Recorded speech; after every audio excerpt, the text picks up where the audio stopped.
నేను ఒక ఊరికి పోయినా ఇట్లా ఆటో మా నాన్నది నేను తోలుతా సార్. అయితే ఇట్లా పొలం దగ్గర కూలి వాళ్ళని దించి రావాలి రా అని చెప్పేసి ఒక 10 మంది రా అని చెప్పేసి అని ఫోన్ వచ్చింది సార్ నాకు. ఫోన్ వస్తే పోయినా నేను. పోతే మఫ్టీలో ఉండే ఆయన. మఫ్టీలో ఉండి చేసి నన్ను ఈయన కొంచెం ఒక 100 మీటర్ల దూరాన ఒక 10 మంది కూలోళ్ళని వేరే దగ్గర దించి రావాలని చెప్పేసి అంటే సరే అని చెప్పేసి అని పోయిన తర్వాత ఆటోలకు పోయగానే నా ఫోన్ గుంజుకోడు. నా ఫోన్ గుంజుకొని చేసి కొంచెం ముందుకు పోయిన తర్వాత ఇంకో 2 మఫ్టీలో ఉన్నారు సార్. మఫ్టీలో ఉన్న తర్వాత వాళ్ళు ఇక ఇంకొంచెం కాలువ కట్టడం పెట్టి ఆ చెట్లకి తీసుకుపోతారు. తీసుకుపోతుంటే నేను అన్న కదా ఏడికన్నా ఇటు తీసుకుపోతారు ఏమైందని చెప్పేసి నేను అన్న. అంటే ఏం లేదు ఏ పాలని జడక నువ్వు అది ఇది అని చెప్పేసి అని అన్నారు.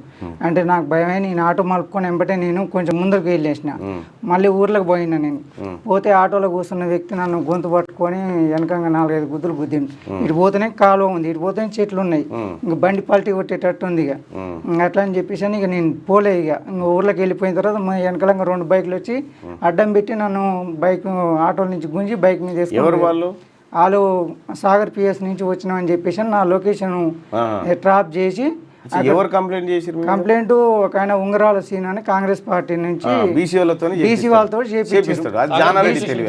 వాళ్ళతో చేపించి కంప్లైంట్ చేపించారు సార్.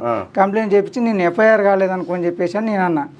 అనుకో నేను పోయిన తర్వాత అడిగి పోయిన తర్వాత ఇక సారు ఏమన్నాడు ఫోన్ గుంజుకొని ఏం రావాలి అంజాక గుద్దవలసిందా నీకు జానారెడ్డి సార్ మీద ఇట్లా పెడతావా చేస్తావా అది అని చెప్పేసి వాళ్ళ కొడుకులు బాధపడతారు. అంటే మరి కొడుకు ఇక ఇది ఒకటి గమ్మతే మల్లన్న గారి మీద కూడా నా మీద కూడా నా శివయాత్రలు నేను నాడు చూపిస్తుగా శివయాత్రలు ఇవన్నీ నేను లైట్ తీసుకుంటా, చాలా నేను లైట్ తీసుకుంటా. జానారెడ్డి గారు ఇలా ఓట్లు కావాలి కానీ వీళ్ళ అభిప్రాయం వద్దు.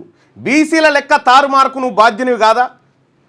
ఎంత దుర్మార్గం అంటే వీళ్ళు చూడండి. జానారెడ్డి కుటుంబం ఈ అబ్బాయి పోస్ట్ పెట్టింది సార్, పోస్ట్ పెట్టడాన్ని మేము సమర్థిస్తలేం, దాన్ని ఖండిస్తున్నాం. కానీ అతన్ని తీసుకుపోయి కొట్టడము, అక్రమ కేసులు పెట్టడం, ఎలాంటి ఇన్ఫర్మేషన్ మళ్ళీ బీసీలతోటే కేసులు పెట్టిస్తాడు. ఇంకా రెండోది ఏంటంటే